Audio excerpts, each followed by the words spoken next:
Good morning. We are following breaking news on Denver 7 News at 7 o'clock here on Local 3. The Kremlin says Russian President Vladimir Putin is now ready to send representatives to talk with the Ukrainian delegation for negotiations. This comes as the Russian military says it has seized an airport outside the Ukrainian capital city of Kyiv, cutting off them from the west.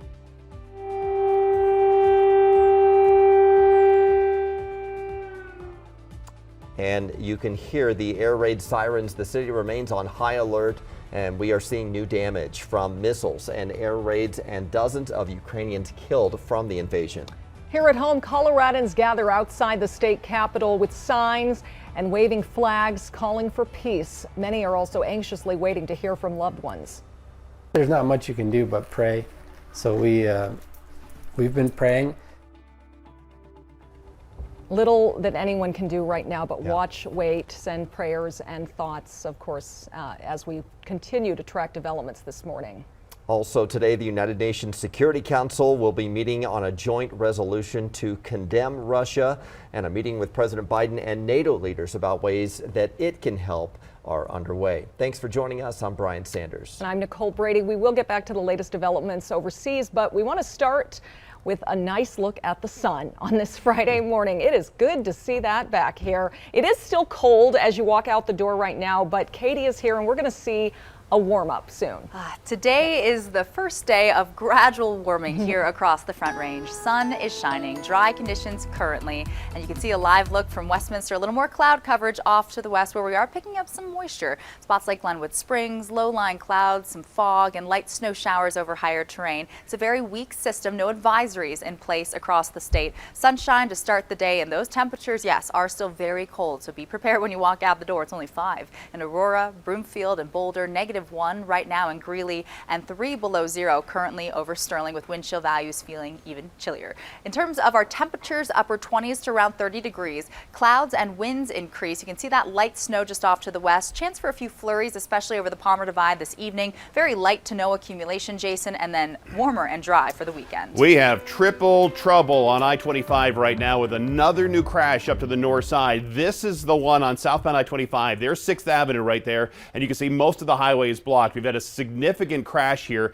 and I think folks are getting comfortable with the conditions and not realizing there is still patches of ice and snow out there, and so we're getting, especially under the bridges, so most of I-25 on the southbound side is blocked up. Take a look at the other trouble spot. This is the newest one, southbound I-25 right near 84th Avenue. They have the left and express lane blocked. I also saw a couple of cars on the northbound side, so as you take a look at the travel or the map here this morning, big problem up here, big problem down here. It's actually the second crash. The other one over the Thornton Parkway had delays all the way back to 120th, so huge delays up to that north side of town.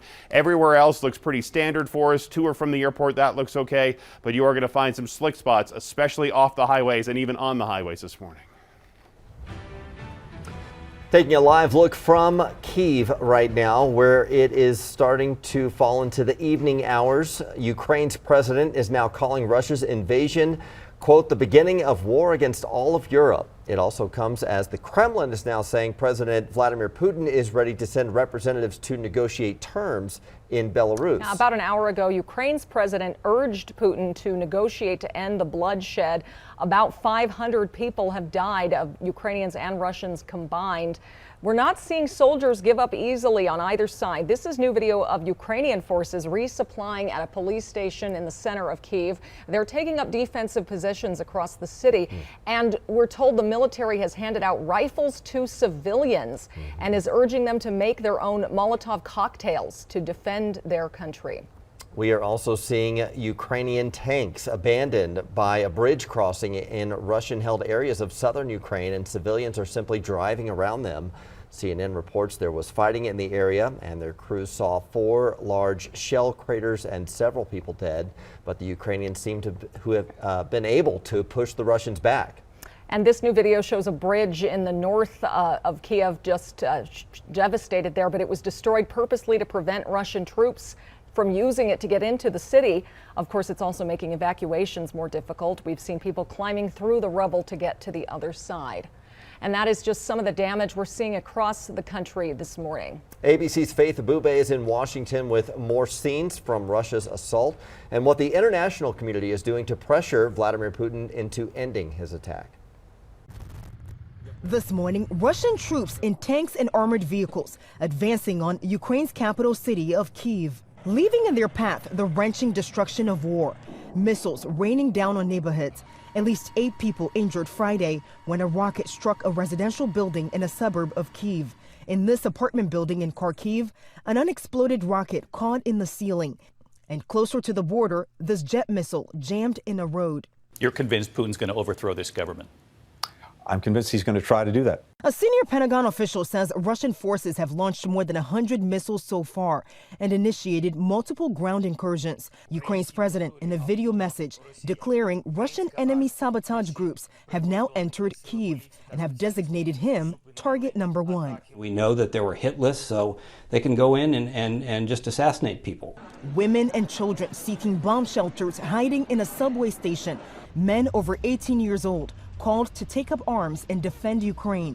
In parts of the country, gridlock and chaos, long lines at gas stations. This American among the many trying to escape. I wasn't going to leave. We just thought it wasn't gonna turn out like this. Russia is now facing more punishing sanctions from countries across the globe. President Biden ordering a freeze on more Russian banks, cutting off Russia's industries and military of U.S. semiconductors and other high-tech products. Meanwhile, from Washington, D.C. to Putin's own backyard, thousands in several cities protesting the Russian invasion of Ukraine. And the UN Security Council is expected to vote today on a resolution condemning Russia's military aggression towards Ukraine. In Washington, Faith Abube, ABC News.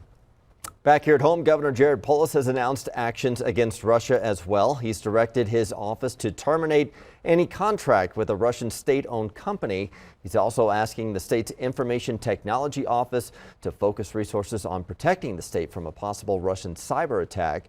The governor added that Colorado is ready to welcome refugees from Ukraine and prepared to provide Ukraine with any possible support. We are also hearing from Coloradans who have loved ones caught up in the conflict. Michael Winar's family lives in Lviv, one of Ukraine's major cities. He says he's in communication with his family through social media, and they say they're worried about the dangers if they try to flee the country.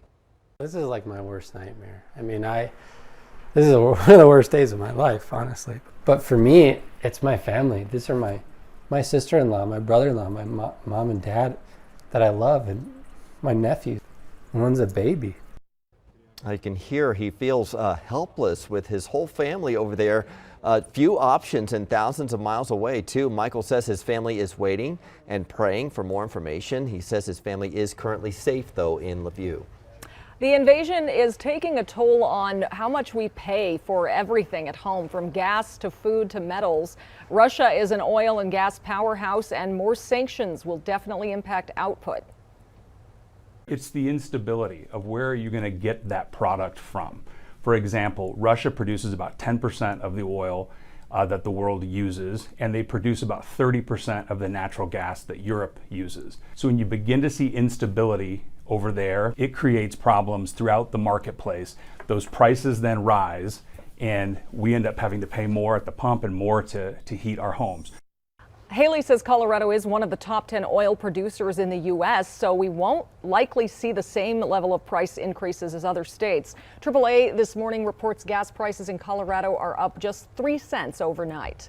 Of course, it's not just gas prices. Agriculture Secretary Tom Vilsack said Thursday it's too soon to predict how much food prices could be affected, but prices of wheat, corn, and soybeans all surged yesterday. Russia is the world's largest exporter of wheat.